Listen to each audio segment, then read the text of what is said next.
Guys, please share this video. So sa mga nakakaalam po or nakakakilala kay Kuya, so sana matulungan nyo po siya. So matagal na po siya dito sa lugar namin at dati guys, mataba po siya. So malinis.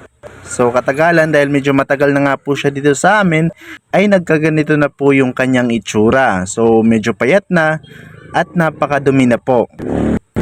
So hindi din po namin siya makausap na maayos dahil hindi po siya gaanong nagsasalita.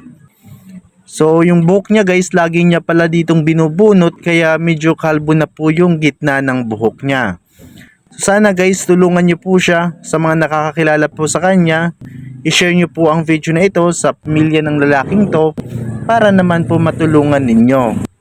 So nakakaawa din siya guys dahil wala din siyang makain. So napakainit pa ng panahon, lagi po siya nandito sa labas at kung saan saan lang po siya natutulog.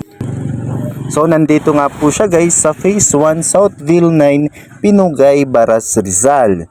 Kaya sa mga nakakakilala po sa kanya or sa pamilya niya, ay i-share nyo po ang video na ito para naman po maasikaso nyo po siya. Marami na rin po kasing mga bata na natatakot sa kanya dito sa amin. Kaya sana guys, matulungan nyo po itong si Kuya.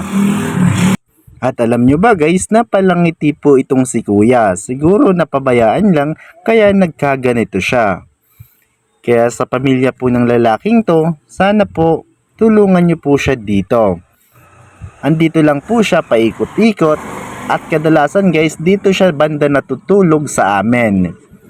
So hinahayaan ko lang naman siya guys, minsan binibigyan ko po ng pagkain, tubig at kung ano pang pangangailangan niya.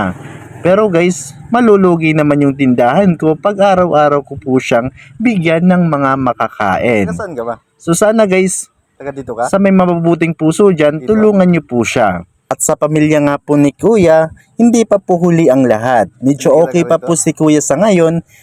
So minsan nga guys, bumili siya dito sa amin at sinabi niya po yung binili niya. So nagkaintindihan po kami. Pero kadalasan talaga guys, hindi po siya nagsasalita.